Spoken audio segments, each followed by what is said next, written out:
Essa é uma produção da sociedade civil com apoio da Fundação de Cultura da Cidade do Recife e Secretaria de Cultura do Recife, através do edital de ocupação da Freicaneca FM.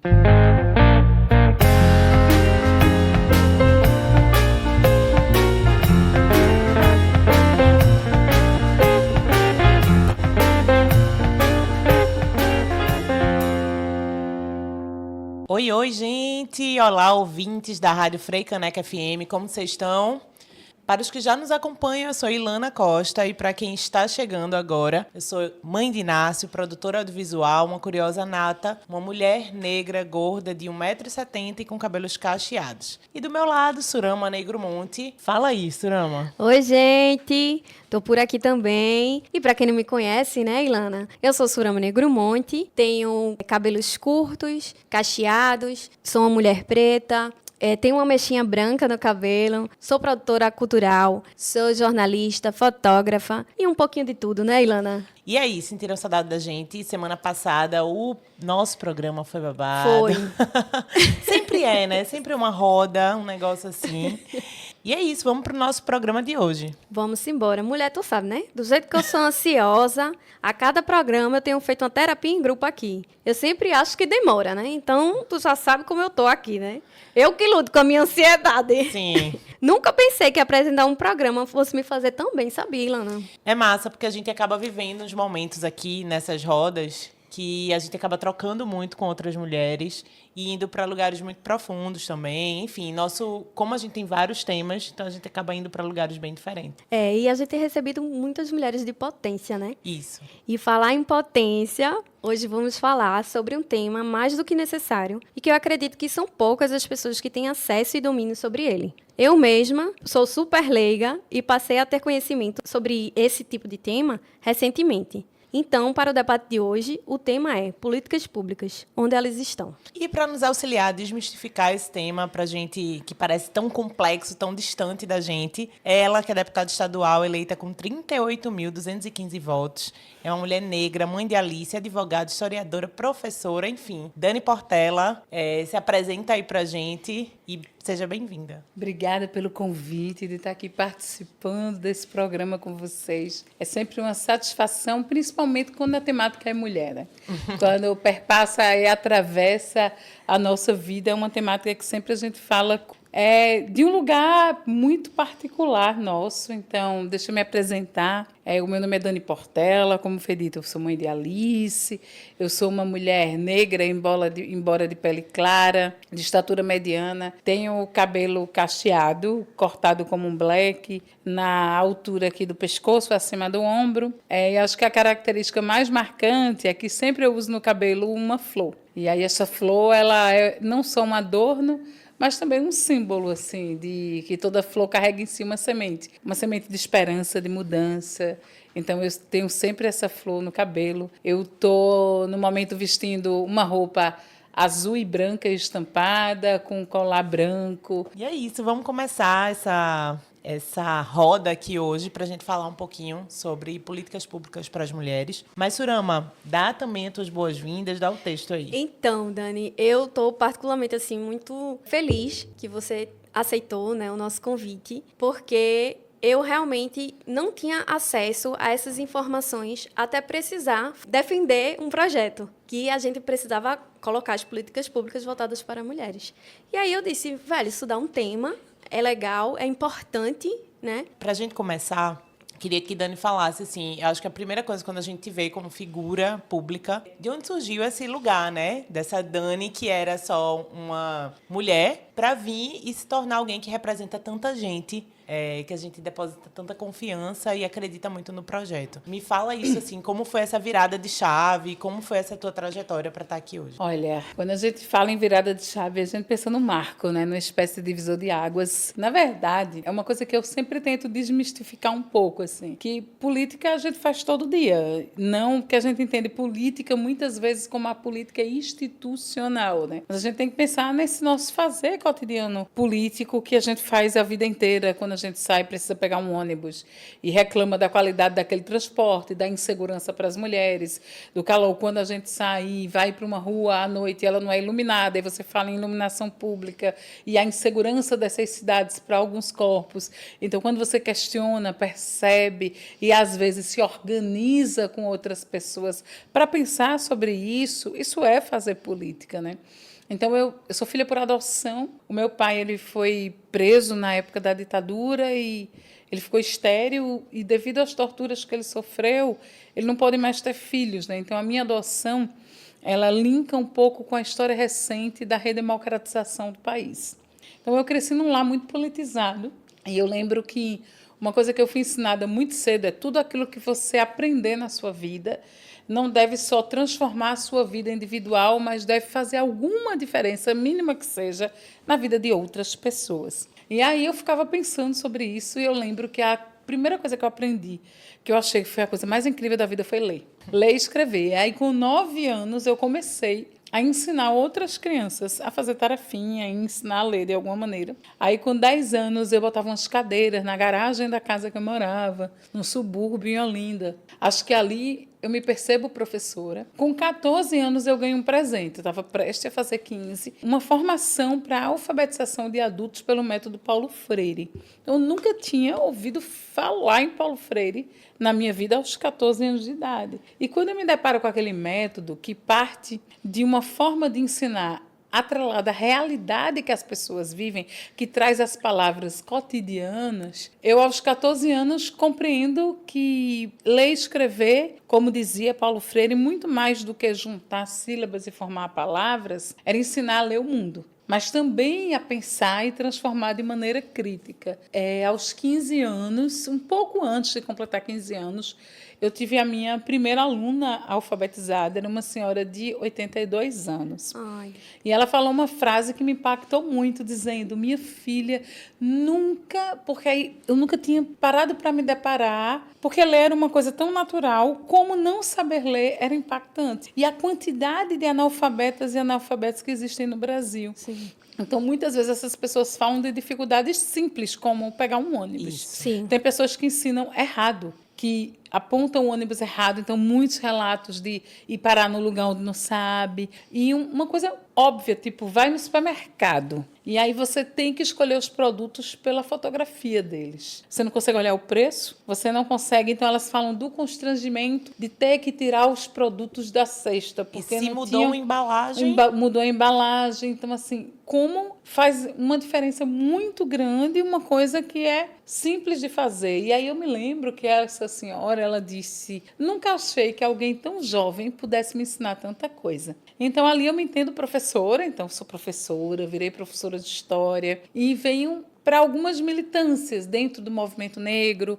Eu faço parte da Rede de Mulheres Negras de Pernambuco, dentro do movimento de mulheres, debatendo as questões de gênero e violência. Fiz esse debate dentro do curso de História, depois fiz Direito.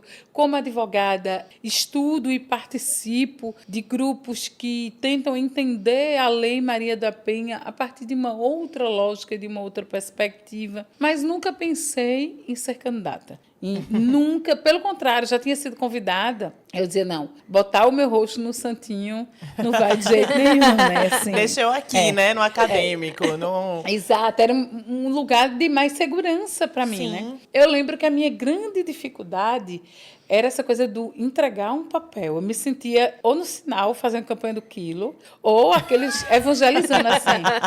Obrigando as pessoas, Aceite né? Jesus, aqueles panfletinhos. Assim, algumas pessoas são um pouco reativas. Então, Sim. acho que até inconscientemente é um certo receio de rejeição que a gente tem, Sim, né? E a sim. política, ela sofre muita rejeição. A figura dos políticos, principalmente nos últimos anos, tem sido muito rejeitada, de certa forma, uma criminalização da política, né? Então, Sim. eu disse: por que eu vou me colocar nesse lugar? Sair da minha zona de conforto, do que eu sempre trabalhei. Eu ajudo a campanha dos outros, mas não sou eu a candidata, né? Assim, não sou eu a candidata. Então, eu vinha de um debate do movimento de mulheres, da importância de você eleger mulheres para espaços onde há uma subrepresentação. E aí não falo só da política, a gente fala do judiciário, por exemplo. Quando a gente olha agora ministros e ministras dos superiores tribunais, do STJ, do STF, do TSE, dos tribunais nos estados, pouquíssimas mulheres. Quando você olha para o universo que não é nem público, é um universo privado, Isso. das empresas, as grandes diretoras, CEOs, pouquíssimas mulheres. Em lugares de decisão, né? De tomada de decisão, as mulheres ainda não... E eu digo, a gente está falando de lugares que são esses lugares considerados com os melhores salários, mas vamos pensar em lugares mais simples, assim, no bairro. A liderança comunitária, conselheiros tutelares, quando você olha até para cargos diretamente que têm poder sim naquela localidade, líderes de associação, a maioria também são homens, né? Não são mulheres. E aí, a minha decisão, assim, o meu virar de chave, o divisor de águas, foi o impeachment da ex-presidenta Dilma. Então, justamente, a gente teve, pela primeira vez na história, uma mulher eleita presidenta da República e as críticas feitas a ela desde a campanha eram críticas que trazia esse patriarcado e esse machismo estrutural de maneira muito forte. E um sexismo muito presente. Era reparado o que ela vestia, se ela se vestia bem, se ela se vestia mal, como ela se comportava, se ela era feminina, se ela era masculinizada. Inclusive, depois de eleita, sempre tentavam dizer que ela se comunicava mal, explicar melhor o que ela não conseguia dizer, como uma forma de dizer que ela não sabia dizer direito aquilo. É uma coisa que toda mulher não precisa ir para a política para entender o que é isso, né? Então, naquele momento de um golpe que ele não foi só político, midiático, mas foi muito misógino, né? Então, naquele momento, quando eu lembro muito que Bolsonaro ele dedica aquele voto à memória justamente de um dos piores torturadores da história, o Coronel Ustra, que não foi um pavor só para a vida de Dilma, foi o pavor da vida do meu próprio pai. Meu pai, ele foi levado para o Rio de Janeiro. Então, cruza naquele momento várias histórias que atravessam com a minha própria história e vira uma chave dizendo, eu quero chegar nesse lugar. Quero chegar e ocupar esse espaço. Acho que a partir dali dá uma guinada e acho que tudo que a gente faz, as mulheres, elas têm um perfil de se dedicarem muito o que faz. A gente sabe lidar com sobrecarga histórica e a gente mergulha muito nas coisas. É isso. Mergulhei, fui candidata em 2018 pela primeira vez a governadora do estado. E o povo dizia, tu nunca fosse nem síndica de prédio. A primeira vez já quer ser candidata a governadora. Aí eu disse, mas é justamente isso. De pensar, e aquela campanha, ela me traz um desafio enorme que é, constantemente, em inúmeros debates, sejam debates televisivos e debates em rádio, me eram perguntadas questões relativas a mulheres. Assim, quando elencavam as questões para mim, falavam muito sobre direitos sexuais e reprodutivos, sobre aborto, sobre violência, sobre desigualdade salarial. E eu sempre respondia com muita gentileza, mas com uma provocação de dizer, olha, eu passaria um dia falando sobre isso, mas vamos falar sobre desoneração, vamos falar sobre tributação, vamos falar em políticas econômicas que enfrentem essa questão de amplas desigualdades, inclusive as de gênero. Então, eu tentava sair daquele tema, mas eles sempre tentavam lhe trazer como se o assunto... O seu assunto é esse, né? É esse. Mulher já não chega na política, mas quando chega...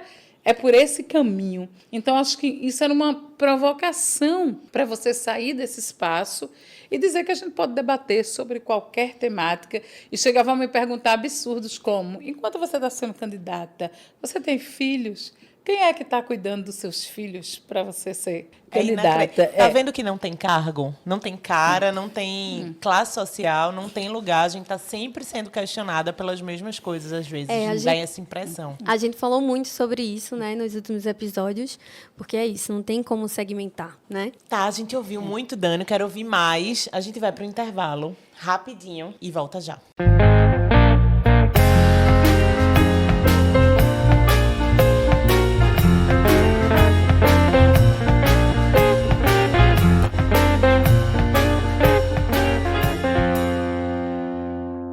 Olá, Olá, meu povo! Voltamos com o segundo bloco do programa de hoje. E aí, Lana, deu para organizar melhor a cabecinha? Porque foi muita informação, não foi agora? É massa que a gente teve a introdução ali dessa trajetória de Dani um pouquinho. Mas agora a gente vai entrar um pouco no assunto que a gente vai falar hoje, assim, mais tecnicamente, porque o que é que a gente quer? A gente quer te aproximar do tema e fazer com que as pessoas entendam que isso está mais acessível do que elas imaginam. Então, assim, Dani, quando a gente fala de políticas públicas, sempre é uma coisa muito distante das pessoas. Então, eu queria que tu aproximasse, na prática, o que são essas políticas públicas, né? No caso da gente, no recorte para as mulheres, mas a gente pode falar de uma maneira mais ampla para a galera entender. Na verdade, esse espaço... vamos pensar no seguinte, né? Vem meu lado professor de história.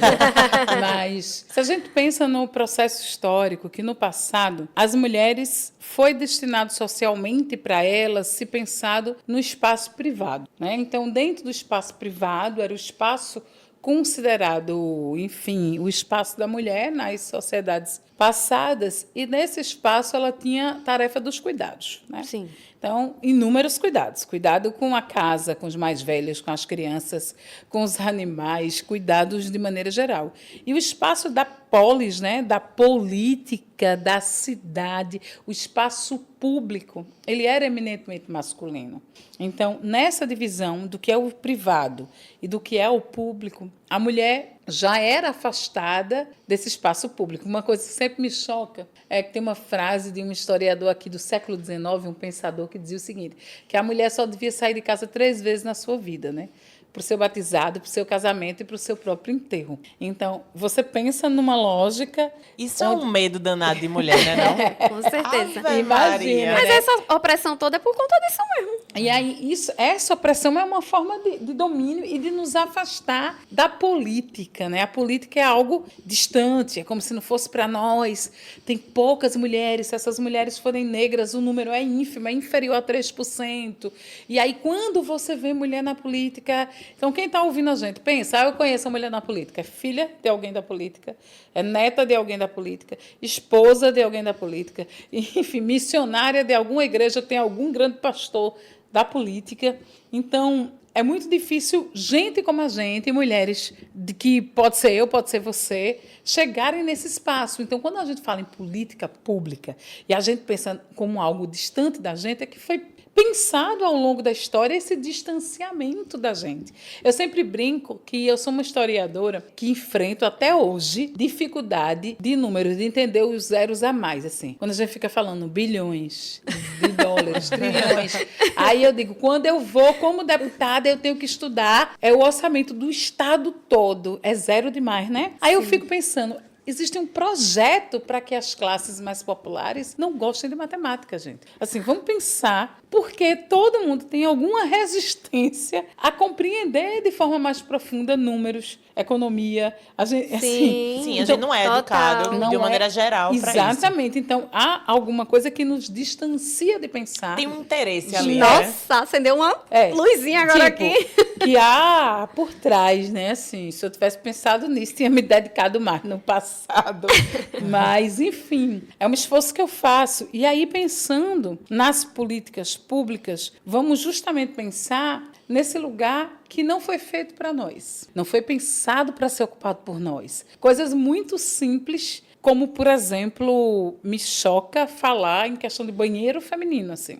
Você pensar que o primeiro banheiro feminino no Senado Federal é de 2016. E tem mulher eleita senadora desde a redemocratização, no final dos anos 70 e início dos anos 80.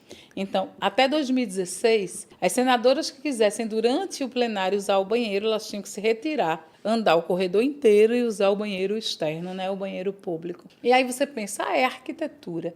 A Câmara de Vereadores de Recife construiu o primeiro banheiro feminino em 2017, dentro da... Muito provavelmente por conta dessa repercussão, né? Do Senado. E aí você pensa, é um banheiro? Não.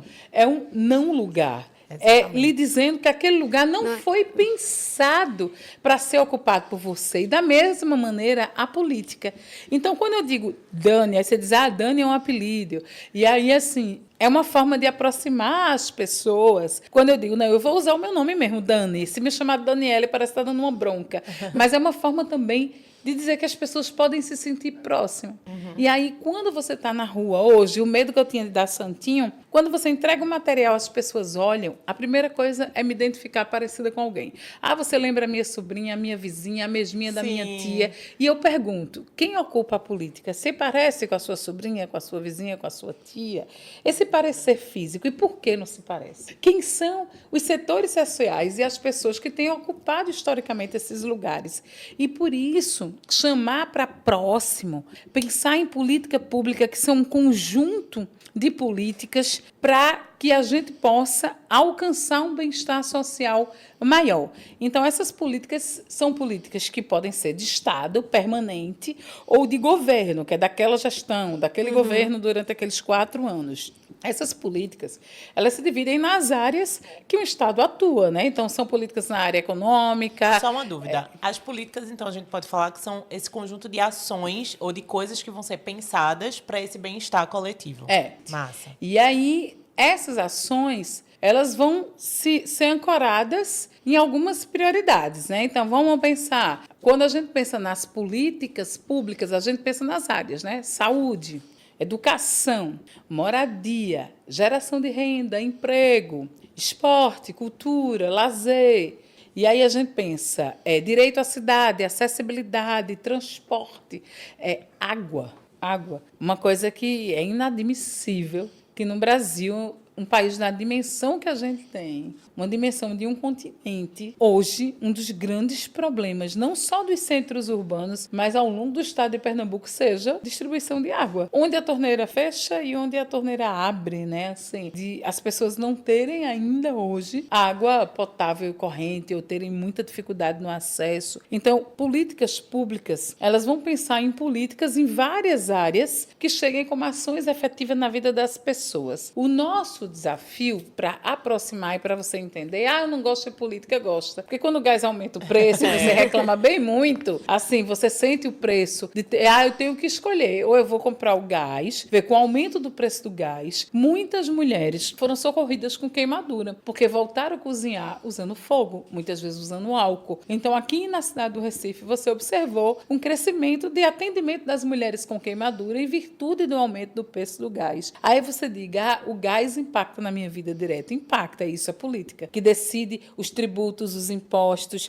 o gás está ligado à política do petróleo. Então, tudo uma questão política envolve o cotidiano das nossas vidas. Você abre sua torneira e não chega água. Tem várias comunidades que é rodízio. É um dia para cada 3, um dia para cada 7, um dia para cada 10. E aí você pensa, a política pública, ela deve ser universal para todos. Mas ela é? É isso que eu ia perguntar agora. Será que sempre ela é? Falando dessa questão da água, eu lembro que num dos debates com uma superintendência da Compesa, eu falei sobre racismo estrutural e ela teimava em admitir que existia racismo em relação à distribuição de água. E eu disse para ela, eu quero que você me dê uma explicação plausível por que falta água no Alto Zé do Pinho e não falta água em Casa Amarela ali do lado ou em Casa Alto Forte. Isabel. E aí ela veio me explicar a questão dos morros, a topografia. Eu disse, então desce o morro, vamos pro Pina. Falta água na beira-mar de Boa Viagem, mas ali no Bode, quarteirões atrás, falta. Em Brasília Teimosa, falta. E o que acontece se lá não tem morro? Onde quem decide o esquema de distribuição, onde a torneira vai fechar por 10 dias. Para chegar água durante a madrugada, um pouquinho, para aquela mulher passar a madrugada apanhando água e correndo para lavar o que tem. Então, assim, o que a gente pode pensar na forma de política pública de incidir, de fato, na vida das pessoas. E aí eu termino a fala dizendo que nas políticas públicas é muito importante a gente pensar numa palavra que, às vezes, para as pessoas não é uma palavra muito comum, que é a transversalidade das políticas. Eu já ia perguntar sobre isso, Dani. Como as pessoas em estado de vulnerabilidade, elas têm acesso a essas políticas públicas? Como é que elas chegam até elas? Como é que tem esse acesso às políticas? Olha, para chegar na tua pergunta, eu falo da palavra transversalidade, que a gente está falando da questão de gênero, falando das mulheres e acesso a políticas públicas. Aí, quando eu penso em saúde, quando eu penso mulher, eu tenho que pensar nas mulheres cis e nas mulheres trans. Eu tenho que pensar que essa unidade mulher ela é muito plural e diversa, né?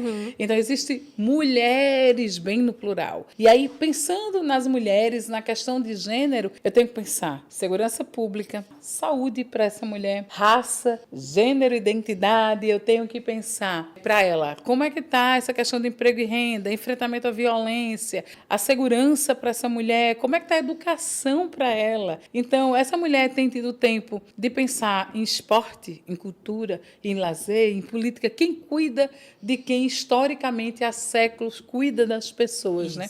Então, como essa política chega lá na ponta? Eu acho que existe uma dificuldade do mesmo jeito que a gente tem que desburocratizar o acesso, a gente precisa também comunicar de maneira mais efetiva, mais clara, porque em muitas periferias, dentro das populações mais vulneráveis, como você falou, tem milhares de pessoas que são invisíveis ao Estado. Se elas são invisíveis ao Estado, elas não alcançam as políticas públicas. São pessoas que, muitas vezes, eu fiquei muito impressionada vendo dentro do Recife a quantidade de pessoas que não tinham documento, que eram pessoas adultas que não existiam para o poder público. Ô, Dani, e como é que são construídas políticas públicas para o povo e o povo não tem acesso? Como é isso? Eu digo, na verdade, algumas políticas públicas você tem acesso porque são políticas públicas macro, como obras, saneamento. E aí, claro, dependendo do lugar, quanto mais à margem dos territórios, né, mais marginalizado é também. Quanto mais afastado, há menos políticas públicas. Você vê pouco a presença do Estado nesses lugares. Sim. Então, acho que uma negação da política é quando a pessoa mora num lugar, tanta vulnerabilidade, em várias periferias do Brasil inteiro e daqui de Recife e de Pernambuco, que o Estado ele não chega com as políticas públicas. Você entra, não tem transporte de qualidade, você chega, moradias são precárias, não tem água,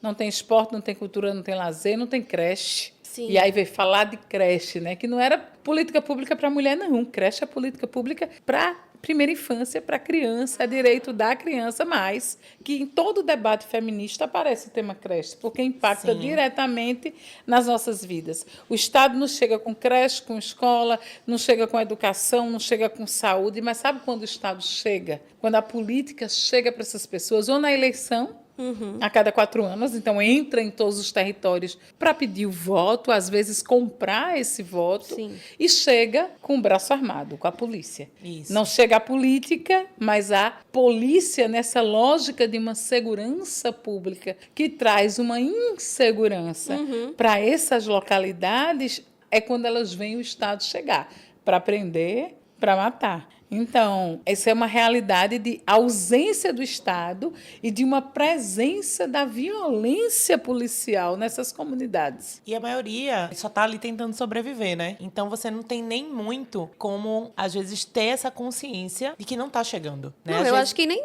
tem essa consciência de que... Às vezes sente uma falta, entende que existe um déficit ali de alguma coisa, porque a vida não está funcionando como deveria, é a água que não está, é a creche que não tem. É ir no posto e não ter o remédio. Exatamente. É querer marcar uma consulta e mandarem voltar no outro semestre. Mas, honestamente, eu acho que, como eles já vivem dentro disso tudo, eu não sei se eles realmente têm essa noção de que eles têm direitos e que eles têm acesso, que é sabe? direito deles e dever do Estado, né? Exatamente. Dever do Estado. Exatamente. Eu acho que também existe, eu acho que o trabalho de Dani e de outras dessa geração aqui que a gente tem acompanhado na política também traz esse lugar um pouco de consciência, da gente tentar abrir os olhos de algumas coisas, de entender que, isso aqui é direito meu, isso aqui tem alguma coisa errada, não está funcionando. Mas, enfim, a gente vai discutir melhor isso aqui no próximo bloco. A gente vai encerrar esse bloco aqui e já já a gente volta.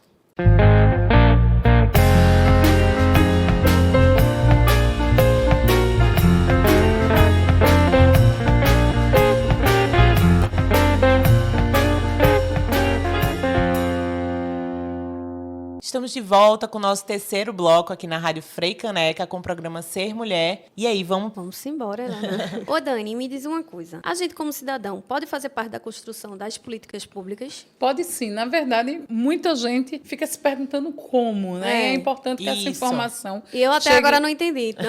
Chegue o maior número de pessoas possíveis, assim. Existem mecanismos de participação popular. Alguns governos mais democráticos, eles usam mais. Outros mais autoritários, eles usam menos. Tipo, nos últimos 4 anos do governo Bolsonaro, esses mecanismos eles foram dissolvidos. Os conselhos foram desfeitos em várias áreas. E não por acaso se desfaz um conselho, né? Então você vinha de décadas de construção, de política pública e de participação da sociedade civil mediante alguns mecanismos, como, por exemplo, o conselho. Todo conselho federal, estadual, municipal, existem conselhos nas mais diversas áreas de política pública. Conselho de igualdade racial, conselho de mulheres, conselho de políticas, né? LGBTQIAPN+, e da tudo cultura. Isso para debater essas políticas nessas áreas. Nessas áreas. Esses conselhos, eles são compostos por membros daquele ente, se é federação, alguém do governo federal, se é estado, alguém da secretaria do estado, se é município, alguém da secretaria do município. Ele tem uma porcentagem de indicação do executivo, membros do legislativo têm assento nesses conselhos, geralmente os vereadores, vereadoras, deputados e deputadas que integram as comissões que têm a ver com aquela temática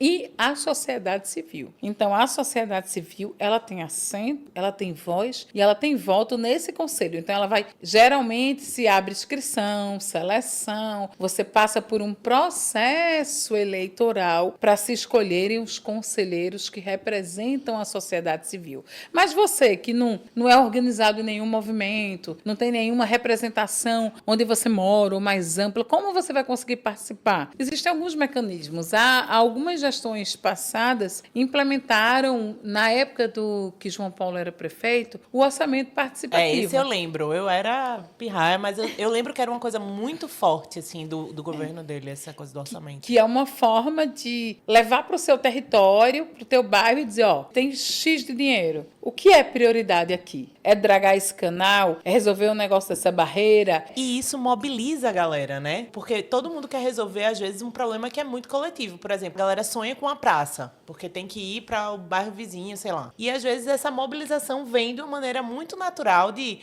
vamos ali tentar resolver e buscar isso aqui. Então, às vezes, as pessoas que nem querem se envolver muito, agregam para esse lugar, né? Na atual gestão agora do presidente Lula, os ministérios criaram um mecanismo interessantíssimo, que não tinha em nenhum governo anterior, que é dentro dos ministérios existe uma Secretaria de Participação Popular, em cada ministério. Secretaria de Participação Popular do Ministério da Mulher, do Ministério da Cultura, de Igualdade Racial, de Direitos Humanos, de Ciência e Tecnologia. E como funciona isso? Eles ainda não estruturaram para difundir, está ainda se organizando, porque é um mecanismo novo. Entendendo como funciona. Para que a gente possa chegar e acessar. Então, agora, no país inteiro, o governo federal ele está lançando um programa que é Brasil Participativo, que é justamente o que eles chamam de PPA participativo. O PPA é o Plano Plurianual. Então, o governo federal, os governos estaduais ou as prefeituras, elas precisam, a cada 2 anos, elas vão fazer, tem um plano para 4 anos de gestão, para 2 anos de gestão, e tem a lei de diretrizes orçamentárias e a lei orçamentária anual. São peças orçamentárias que vai dizer para onde o recurso, o dinheiro vai, para qual política ele vai ser aplicado, qual vai ser a prioridade. Então, dentro de todo o orçamento, porque não existe política pública, que é um tema que a gente está debatendo, sem dinheiro. Então, esses mecanismos, aí eu digo, são aqueles montes de zero que a gente tem tentado entender, mas é para onde efetivamente esse dinheiro vai. Vai para a política para a mulher? Vai para a política de segurança? Que política vai ser prioritária? E aí, o governo federal agora está lançando o Brasil Participativo e o PPA Participativo. Está fazendo rodadas em todos os estados do Brasil para que se criem grupos de escutas para dizer para aquela região o que é Isso é importante importante. ser aplicado. Ô, Dani, outra dúvida que eu tenho é se há um monitoramento dessas políticas públicas, se elas estão sendo aplicadas, se elas estão sendo funcionais e se durante o processo que elas estão acontecendo, se há um reajuste sobre essas políticas. Isso é um desafio para a gente, que é esse acompanhamento, é o que a gente chama no Poder Legislativo de fiscalização, né? Então, o Poder Legislativo, eu como deputado, o que é que faz um deputado estadual? É isso, legislar, a principal tarefa é criar leis, né? Só que eu sempre brinco, a gente já tem lei demais, a gente tem que fazer com que essas leis sejam efetivas. Exatamente. Ai, dá um alívio no coração, sabe? Ouvir isso da tua boca, porque eu acho que é isso que todo mundo sente. A gente sente que as coisas já estão muito burocráticas, mas o que é que essa burocracia, Que essa falta lei... para funcionar, né? É. Então, a fiscalização acontece, mas tem muitas lacunas. Porque hoje, quais são os principais mecanismos de fiscalização? Então, o Poder Legislativo, ele vai legislar e fiscalizar o Executivo, mas essa fiscalização a gente vai pelos instrumentos, que é principalmente o Portal da Transparência. Dentro do Portal de Transparência, a gente também tem como parlamentar uma coisa que é a Lei de Acesso à Informação, Sim. a LAI, né? Essa lei faz com que o ente, quando demandado, então, se eu quero Secretaria da Mulher, eu quero saber quanto de orçamento teve para a política pública de mulher, quanto especificamente para a área de prevenção à violência de mulheres. Você consegue acessar tudo isso pelo portal. Isso no portal nem sempre está tudo dito. Quando não está, aí a gente tem a Lei de Acesso à Informação, a Você gente pode faz o solicitar, né? pedido Isso. e eles precisam informar. Mas isso é um deputado. E às vezes, até para um deputado ou uma deputada, para mim, esse pedido demora a ser respondido, né? Imagine, o objetivo é que qualquer pessoa, e o portal não é feito para a gente entender. Às vezes é eu já difícil acessei. compreender. O que eu tô entendendo nessa conversa de hoje é que parece que as coisas é meio complicadinha, né? Pra gente A ter... sensação que eu tenho é isso, que às vezes as coisas são feitas um pouco para afastar e dar uma certa burocratizada para que só as pessoas que realmente precisam Ou tem que saber, né? elas saibam, sabe? Até por uma leitura. Eu já entrei no Portal da Transparência, eu consegui fazer as leituras que eu precisava porque eu tinha alguém do meu lado que entendia. E aí a gente conseguiu tirar o dado que a gente precisava. Mas, assim, essa fiscalização, eu acho que é como tu falou, ainda tem muitas lacunas que precisam ser ali ajustadas, né? E é isso. E, sobretudo, é aquela coisa que eu falei, da desburocratização do processo, mas também a comunicação. Parece que é pensado, e não por acaso, é pensado para não ser entendido. É pensado, de alguma maneira, para não ser, porque se não é entendido, não é questionado, né? Então, Sim. tem toda uma questão de como esse afastamento, É interessante, essa distância das pessoas com a política, quando dizer, política é tudo igual, eu não gosto de política é chato, política é eu só aguento a cada 2 anos, eu não suporto. E esse sentimento é um sentimento muito latente. A gente, como política, né, a gente sente, às vezes, dependendo da época, existe uma construção de uma certa hostilidade a esse espaço. Claro, existem maus políticos? Existem. Sim. Existem os mesmos homens brancos, ricos, de famílias mais abastadas, que as pessoas não se enxergam naquela pessoa, ou não se reconhecem, ou não se sentem representadas. Existe. Mas existe também um sistema que opera para nos distanciar desses espaços de decisão e de poder. Mas agora eu vou falar um pouquinho como eleitora, assim. Eu acho que nos 4, 5 anos para cá, as pessoas têm entendido que se elas não estiverem perto da política, a gente vai por caminhos que não vamos ser nós que vamos decidir. Então, assim, uma coisa que eu sempre ouço e levo para aí, quando a pessoa vem com esse papo de que, todo político, para mim gente, viver é político. As escolhas que você faz, mesmo que você não tenha essa consciência, são políticas. A roupa que você veste, o restaurante que você vai, tudo isso vai refletir na política, né? E aí eu queria só fazer esse recorte sobre como é que tu vê essa importância da gente pensar essas políticas públicas destinadas para as mulheres, né? Primeiro, eu acho importante a gente frisar a defesa da democracia, vê? Era uma É o palavra, básico, né? Não, mas é uma palavra que muitas pessoas ainda acham um termo que não compreende muito bem o sentido, né? E aí você viveu, nos últimos anos, alguns limites de expressões autocráticas, autoritárias. O Brasil ele acompanha um crescimento de setores de direita, de ultradireita, um aumento do fundamentalismo religioso e o quê? A antipolítica. Isso. Um sentimento de, eu não sou da política, eu sou antipolítica, mas eu quero ocupar para fazer diferente. E esse sentimento de antipolítica levou ao quê? A um desmonte e a uma destruição de políticas públicas conquistadas por décadas. Então, vamos pensar, a gente falando política para as mulheres. Aí você tem o governo Bolsonaro, que nomeia para o Ministério das Mulheres uma mulher contrária a várias lutas das mulheres. Então, isso é uma antipolítica de desmonte. Quando você bota para aquela pasta alguém que é contrária à pauta daquela pasta. E mais do que isso, você retira o orçamento. A secretaria, no Ministério da Mulher, ele perde recurso e várias políticas públicas deixaram de existir. E aí a gente vai pensando, como que é um essa desmonte muito estratégico, né? E isso eu lembro do conceito de necropolítica, né? Esse conceito de quem vai decidir quem vive e quem morre. Então, quem vai decidir onde essa política pública vai chegar? Então, vamos pensar como o seu voto é importante, porque você pode colocar alguém que desmonte esse conceito de política pública e você sente as ações efetivas na ponta e na prática. Então, é importante que, na política pública para as mulheres, a gente tenha uma compreensão desses passos que vêm de muito longe. Não é uma luta de agora, né? Sim. Não é uma luta de hoje. Quando a gente pensa políticas públicas que a gente, num programa, por exemplo, uma cidade segura para a mulher, tem que falar em mobilidade. Uma cidade segura para a mulher tem que falar em iluminação, tem que falar em moradia. Uma cidade segura para a mulher tem que falar na divisão injusta dos trabalhos domésticos, que precariza a vida dessas mulheres. Tem que falar, infelizmente, falar de mulher ainda tem que falar de creche, muitas vezes, sim, que não deveria. Quando a gente pensa em política pública para as mulheres, a gente pensa em saúde. Aí você diz, saúde. É um tema que eu tenho me debruçado sobre a questão de violência obstétrica e mortalidade materna. E aí você se assusta, né? Teve um dado que eu vi que me deixou muito chocada. Enfim, você vai se acostumando a não se chocar com grandes coisas, mas esse dado me assustou muito.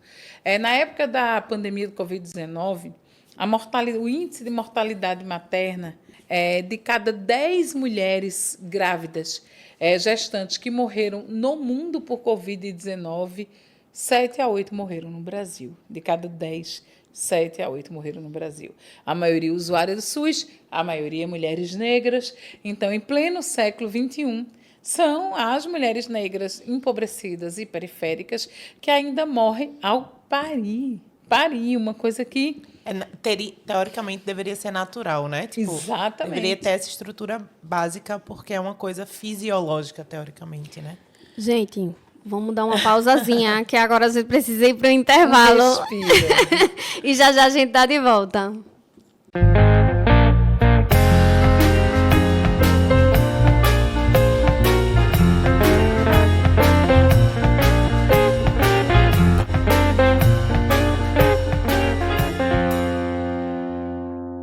Olá, gente! Estamos de volta aqui no programa Ser Mulher.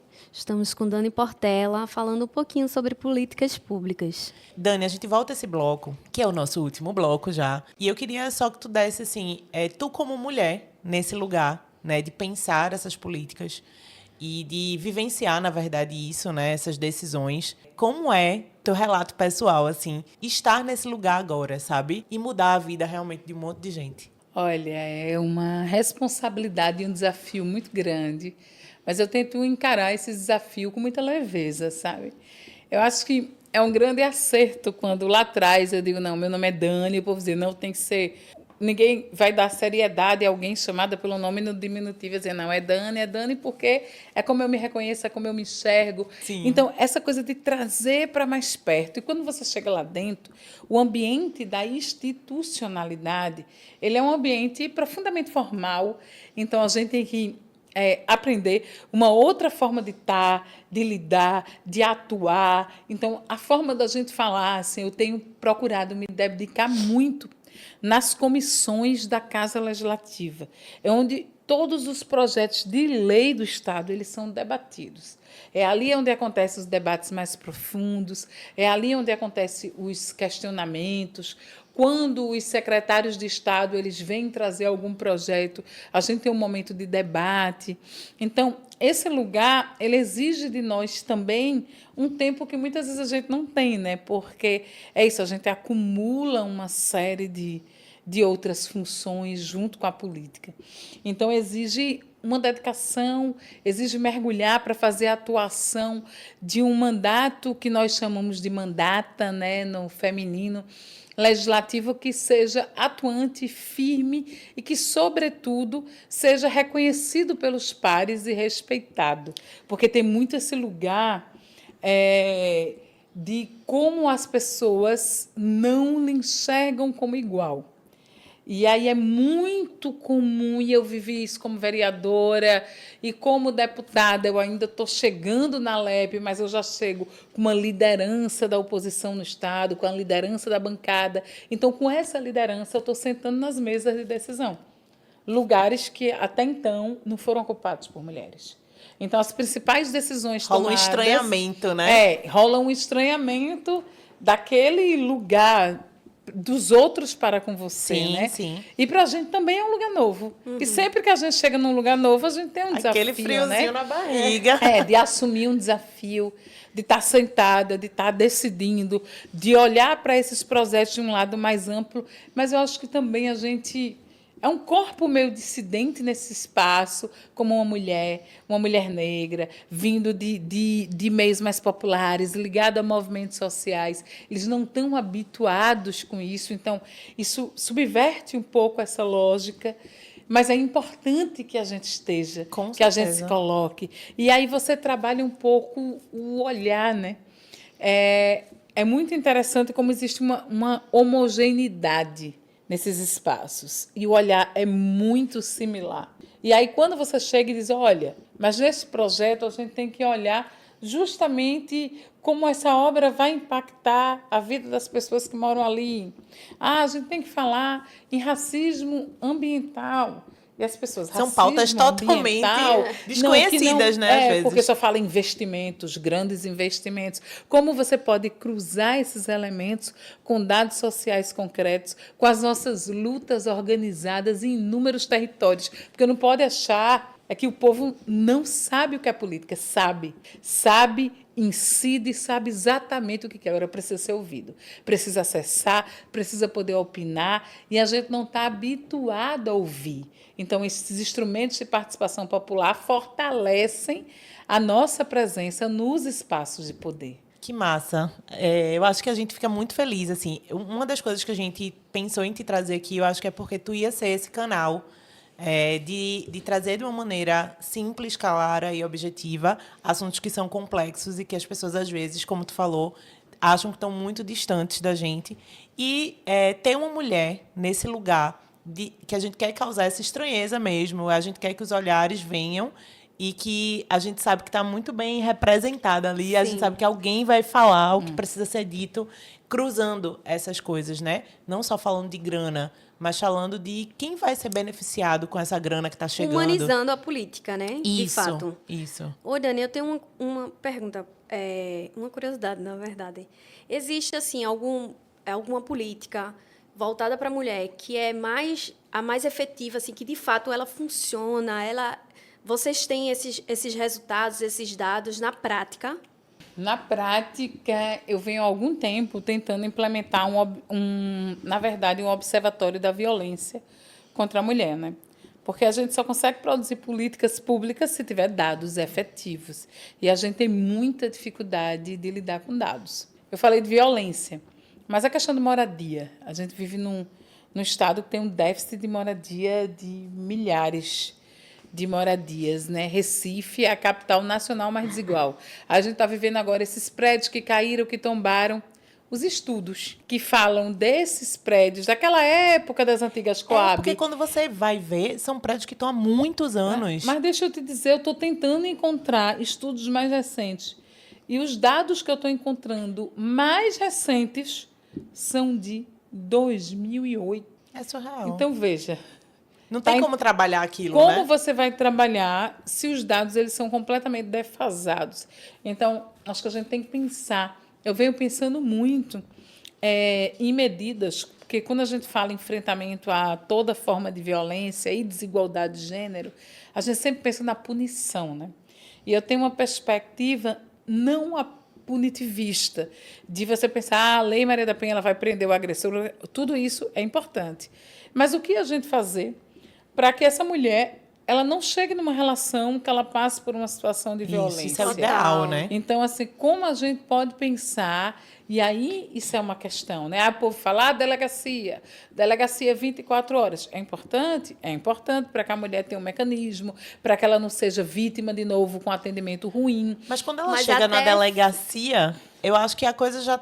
O bicho já está pegando, né? A prevenção já falhou, entendeu? Exatamente. Que é justamente pensar em mecanismos de educação, geração de renda, né? Empreendedorismo, geração de renda, emprego, política de transferência de renda para as mulheres de baixa renda, de você ter programas de transferência de renda para que essa mulher tenha uma subsistência ali mínima. Aí uma coisa efetiva, aí você pediu um exemplo. Nos habitacionais, construído com os programas de moradia do governo federal, em convênio com o governo estadual, as mulheres vítimas de violência, elas têm prioridade na entrega das unidades. Por exemplo, isso é uma política. Uhum. Uma outra política, mas na hora de fazer os cadastros, é bem conflituoso. Mas, no caso de casamentos ou união estável, a gente debate para que as unidades habitacionais e moradias populares sejam colocadas no nome da mulher. Não deve ser difícil. Numa futura, se acontecer, porventura, ela está amparada porque quem geralmente fica com a família, com os filhos, com os idosos. Tem uma lei nossa que obriga as escolas, né, matricularem, independente de vaga e de tempo, os filhos de mulheres vítimas de violência que tiveram que se mudar para sair de perto do agressor. Então, muitas vezes, eu acompanhei um caso de uma moça que saiu do interior para Recife e os filhos dela chegaram e ficaram 7 meses sem estudar, porque já tinha iniciado o ano e não conseguiram matrícula naquele período. Então, hoje tem uma lei que, em casos de violência comprovada, obrigam. Então, isso são políticas públicas na área de prevenção de enfrentamento à violência. Mas eu penso que a gente sempre tem que pensar de maneira pedagógica. Enfrentar é punir o agressor, é um braço, mas enfrentar também é prevenir, é fortalecer, empoderar essa mulher para que ela não permaneça em relações que sejam abusivas e violentas de quaisquer natureza. Viu? É muita informação, mas uma coisa que a gente também, às vezes, fica nessa de tentar encontrar caminhos é como a gente, sei lá, pessoa física, né, consegue fortalecer e ajudar essas políticas públicas aí dentro do seu bairro, dentro da sua comunidade. Como é que a gente consegue ser útil e ajudar aí nessa troca, tipo, não só do Estado com a gente, mas a gente tentar fortalecer ali o que acontece, né, nesse sentido dentro dos nossos bairros. Assim, a gente como pessoa física, sabe? Tipo, o que é que a gente consegue fazer? Não sei, se ser um instrumento de organização, enfim. Como é que vocês enxergam essa galera que está dentro e quer se organizar e quer ajudar a essas coisas a continuarem acontecendo? Acho que uma coisa que a gente pode pensar é justamente nesses mecanismos de participação popular. Então, fora esses mecanismos que convocam você a construir, a participar, os conselhos, dentro das casas legislativas, existem várias reuniões que são públicas. Reuniões públicas, audiências públicas que são convocadas amplamente qualquer reunião, até das comissões essas que a gente faz o debate mais profundo dos projetos de lei mais técnicos, elas são públicas. Tem um espaço para que a população acesse, tem um link que é disponibilizado para você acompanhar virtualmente. Então, um mecanismo de participação é acompanhar um pouco, porque a gente tem aquele hábito de votar e esquecer em quem a gente votou na eleição passada, né? Então, você vota e você não acompanha se a pessoa cumpriu o que prometeu, se ela está efetivamente fazendo, dando resultado. E uma outra forma é de auto-organização. É de você, dentro de onde você mora, não precisa ir até a Assembleia, nem precisa se deslocar. É no seu local, no seu território, no chão que você pisa, você se organizar com outras pessoas. Porque acho que isso cria um amplificador das nossas vozes, né? Sim. Então, não é você sozinha dizendo, eu fui matricular meu filho e não tinha vaga na escola e fui mandada para uma escola longe e eu não vou ter dinheiro para levar o filho de ônibus, porque a gratuidade da passagem é só para a criança, não é para a mãe. Então, estou dando um exemplo que é muito recorrente, né? Essa coisa de falta de vaga nas escolas, falta de vaga nas creches. Aí você vê distribuição de água, saneamento, esgoto, alagamento, barreira, insegurança. Então, uma série de questões no local onde você mora, que com certeza não é só você que acha aquilo ruim. Então, tem muita gente que está vivenciando. As pessoas não se conversam, né? Só não. Então, você fica reclamando. Na verdade, acho que até rola essa conversa, mas não tem de organização, né? Esse pensamento de vamos se unir aqui para a gente conseguir. Eu tenho uma última pergunta, sim, porque está acabando o nosso programa de hoje, mas eu queria sair daqui, eu não sei se vai ser possível, mas com uma esperança no meu coração. E eu queria saber a tua perspectiva, assim, Dani, dentro da estrutura que a gente tem hoje, de governo e tudo mais, como tu vê o futuro dessas políticas públicas aqui para o nosso estado, enfim, para o nosso país? Olha, eu sou uma pessoa que tem muita esperança, sabe? Ah, que bom! Eu sou uma pessoa crédula, gente. Até nos momentos mais difíceis desse governo anterior, que a gente não quer nem falar o nome, eu sempre acreditava que ia passar, sabe assim? É um longo inverno, mas que havia sinal de passar. Eu acredito muito no potencial de mudança das pessoas, sabe? Eu acredito que certamente esses dias melhores vão chegar, principalmente se a gente se organiza coletivamente. Eu acredito muito nessa capacidade da gente de junção, de coletivizar, de se organizar coletivamente, de buscar outras mulheres naquela perspectiva de uma subindo, vai puxando a outra, e a gente se junta e se espalha por todo canto. Eu acredito nesse futuro que vai passar por nós. Se não passar por nós, ele não vai chegar. Ai, que massa. Eu também acredito nisso, Dani. E, como é que as pessoas te acham? Como é que elas te encontram e conseguem entender melhor esse teu projeto e acompanhar aí? Olha, nas redes sociais é bem fácil. É Dani Portela Pessoal. É o site, é o Instagram, é o Facebook, é o TikTok. Dani. Olha ela! Ela é moderninha. Sou muito não, mas está lá. Até alguns anos atrás eu tinha rede antissociais. Mas mudou, tá aí, até no TikTok, minha filha. É isso aí. E é isso, o programa de hoje foi maravilhoso. Obrigada, Dani, por aceitar o nosso convite. Foi massa poder trazer tanta informação importante para todo mundo. Obrigada mesmo. E para acompanhar a gente nas redes sociais é @ilanacosta_ e o meu é surama.negromonte. Minha gente, foi massa. Muito obrigada. E esse programa dava uma dobradinha, né? Era? Como assim? Pra gente fazer 2 vezes, né? Porque é muito assunto, minha filha. É muita informação. Eu fiquei aqui só o meme da Nazaré aqui fazendo as contas, porque não tem tempo, minha filha, infelizmente. Mas é isso, falando em tempo, vamos embora. Vamos. Até o próximo programa, galera. Até mais. Essa é uma produção da sociedade civil com o apoio da Fundação de Cultura da Cidade do Recife e Secretaria de Cultura do Recife, através do edital de ocupação da Freicaneca FM. O programa Ser Mulher é idealizado por Surama Negromonte. Direção e roteiro. Surama Negromonte. Produção geral. Carol Pires. Apresentadoras. Surama Negromonte. E Ilana Costa. Captação. Recreative Lab.